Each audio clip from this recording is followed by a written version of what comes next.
بسم اللہ الرحمن الرحیم۔ السلام علیکم ناظرین کرام، سعودی شہزادے اور موجودہ ولی عہد محمد بن سلمان نے 2016 میں جب اپنا ویژن 2030 پیش کیا تھا تو اندرون اور بیرون ملک انہیں امید کی نئی کرن کے طور پر دیکھا گیا۔ سخت محنت سے نہ کترانے والا یہ جوان سال شہزادہ سعودی عرب کو بدلنے کی صلاحیت رکھتا تھا۔ جب محمد بن سلمان نے سعودی عرب میں روشن خیالی پر مبنی اصلاحات شروع کی تو جہاں مذہبی طبقات فکر مند ہوئے، وہیں مغرب میں اور اسلامی دنیا کے مغرب نواز حلقوں میں اسے نہایت مثبت پیش رفت سمجھا گیا۔ ناظرین کرام، محمد بن سلمان کو مغربی دنیا میں ریفارمر یا اصلاحات کار کا لقب مل چکا ہے۔ بظاہر سب اچھا تھا، لیکن آج 3 برس بعد اسی مغرب میں محمد بن سلمان کے سر پر جمال خشوگی کے قتل میں گرفتاری کی تلوار لٹکائی جا رہی ہے۔ ناظرین کرام، بین الاقوامی فوجداری عدالت میں ان کے خلاف پٹیشن دائر ہو چکی ہے۔ سب سے مضحکہ خیز کردار امریکہ کا ہے، جہاں سینٹ سمیت کئی ادارے سعودی شہزادے کی کھلی مخالفت میں سرگرم ہیں، جبکہ ٹرمپ انتظامیہ محمد بن سلمان کا ساتھ دینے کا اعلان کر چکی ہے۔ لیکن یہ بھی واضح ہے کہ کسی بھی وقت اگر ٹرمپ نے سعودی شہزادے کی حمایت ختم کر دی تو معاملہ بگڑ جائے گا۔ ناظرین کرام، بدقسمتی سے معاملات کو یہاں تک لانے میں بڑی حد تک امریکہ کا ہی ہاتھ ہے۔ ناظرین کرام، محمد بن سلمان نے جب اپریل 2016 میں تیل کی آمدن پر سعودی عرب کا انحصار کم کرنے اور ملکی ترقی کے لیے ویژن 2030 اور $2 ٹریلین کے فنڈ کے قیام کا اعلان کیا تھا تو وہ ابھی ولی عہد نہیں بنے تھے، لیکن راتوں رات دنیا انہیں پہچاننے لگی۔ ٹھیک 1 برس بعد اپریل 2017 میں ولی عہد بننے پر ان کے لیے آگے کے راستے کھلے دکھائی دیے۔ ستمبر 2017 میں مذہبی رہنماؤں اور دانشوروں کی گرفتاری اور نومبر میں سرمایہ کاروں اور شہزادوں کو ہوٹل میں بند کرنے کے باوجود مغرب میں ان کی حمایت میں کمی نہیں آئی۔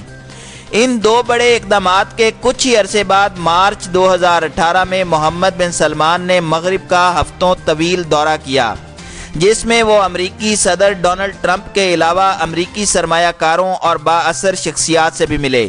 دورے سے واپسی کے بعد اپریل 2018 میں محمد بن سلمان نے سعودی عرب میں سینما گھر کھولنے کا اعلان کر دیا۔ 40 برس بعد پہلی مرتبہ سعودی عرب میں سینما گھر کھلے۔ اس کے ساتھ ہی مخلوط اجتماعات کی اجازت بھی دے دی گئی۔ شاپنگ مالز میں اکیلی گھومنے والی عورتوں کو اب پکڑے جانے کا کوئی ڈر نہیں رہا۔ موسیقی کی نجی محفلوں پر پابندی بھی ختم کر دی گئی۔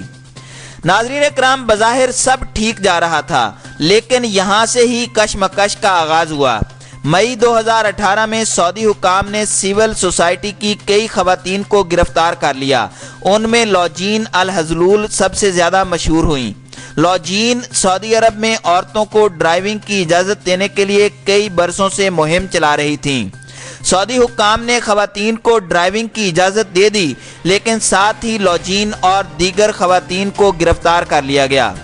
ناظرین کرام، یہ 2 بظاہر متضاد اقدامات تھے، تاہم سعودی عرب پر نظر رکھنے والے ماہرین کا کہنا ہے کہ لوجین اور دیگر کی گرفتاری کا سبب یہ تھا کہ سعودی عرب میں ڈرائیونگ کی اجازت کو وہ اپنا کارنامہ ظاہر کرنا چاہتی تھیں اور اس کی بنیاد پر مزید آزادیوں کا مطالبہ کرنے والی تھیں، جبکہ شہزادہ محمد بن سلمان اسے سعودی حکومت کی نئی روشن خیالی کی علامت بنا کر پیش کرنا چاہتے تھے۔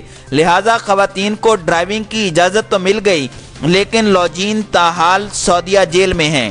سعودی حکام کا یہ دعویٰ ہے کہ انسانی حقوق کے جو کارکن گرفتار ہیں، ان کے غیر ملکی انٹیلیجنس ایجنسیوں سے تعلقات کے ثبوت ملے ہیں، جس کی بنیاد پر ان کی گرفتاریاں ہوئی ہیں۔ ناظرین کرام، اسی قسم کا معاملہ جمال خشوگی کا بھی تھا۔ عام لوگ کم ہی یہ بات جانتے ہیں کہ جب شہزادہ محمد بن سلمان کا عروج شروع ہوا تو جمال خشوگی ان کے زبردست حامی تھے۔ وہ مغرب میں ان کی حمایت میں لکھ رہے تھے اور مغربی ٹی وی چینلز پر بطور مبصر آ کر سعودی عرب میں آنے والی تبدیلیوں سے دنیا کو آگاہ کر رہے تھے۔ سعودیہ قیادت بھی ان سے خوش تھی، لیکن پھر ایک واقعہ رونما ہوا۔ امریکہ کے BPS ٹی وی کے پروگرام فرنٹ لائن کے مطابق جمال خشوگی نے ٹی وی پر ایک پروگرام میں سعودی عرب کو امریکی انتظامیہ سے محتاط رہنے کا مشورہ دیا۔ امریکی ٹی وی کے مطابق اس پروگرام کے فوراً بعد جمال خشوگی کو سعودی حکومت کی جانب سے احکامات جاری کیے گئے کہ وہ آئندہ مغربی میڈیا میں سعودی عرب کے حوالے سے کوئی بات نہیں کریں گے۔ ناظرین کرام، کئی ماہ خاموش رہنے کے بعد جمال خشوگی نے سعودی عرب چھوڑ دیا اور واشنگٹن پوسٹ میں محمد بن سلمان کے خلاف مضامین لکھنے شروع کر دیے۔ اکتوبر 2018 میں جمال خشوگی کے قتل کے بعد ترکی سے زیادہ یہ امریکی خفیہ ایجنسی CIA تھی جو اس قتل کا تعلق محمد بن سلمان سے جوڑنے کے لیے سرگرم ہوئی۔ CIA کی تحقیقات کے بعد امریکی انتظامیہ نے محمد بن سلمان کو سعود القحطانی کو منظر عام سے ہٹانے کا مشورہ دیا۔ امریکی وزیر خارجہ مائک پومپیو نے ایک پریس کانفرنس میں کہا کہ انہوں نے تحقیقات کا جائزہ لیا ہے اور ایسی کوئی اطلاعات نہیں کہ محمد بن سلمان نے براہ راست قتل کے احکامات دیے تھے۔ تاہم ان کے اس بیان کے فوراً بعد امریکی اخبار وال سٹریٹ جرنل میں CIA کی خفیہ رپورٹ پر مبنی خبر شائع ہو گئی جس میں محمد بن سلمان کو قتل کا ذمہ دار قرار دیا گیا۔ اس خبر کے بعد امریکی صدر ٹرمپ نے وضاحت دیتے ہوئے کہا کہ CIA اس نتیجے پر پہنچی ہے کہ ممکن ہے محمد بن سلمان نے حکم دیا ہو اور یہ بھی ممکن ہے کہ نہ دیا ہو۔ ایک اور بیان میں ٹرمپ نے کہا کہ CIA نے کوئی واضح بات نہیں کی، ہم سعودی عرب کے ساتھ ہیں۔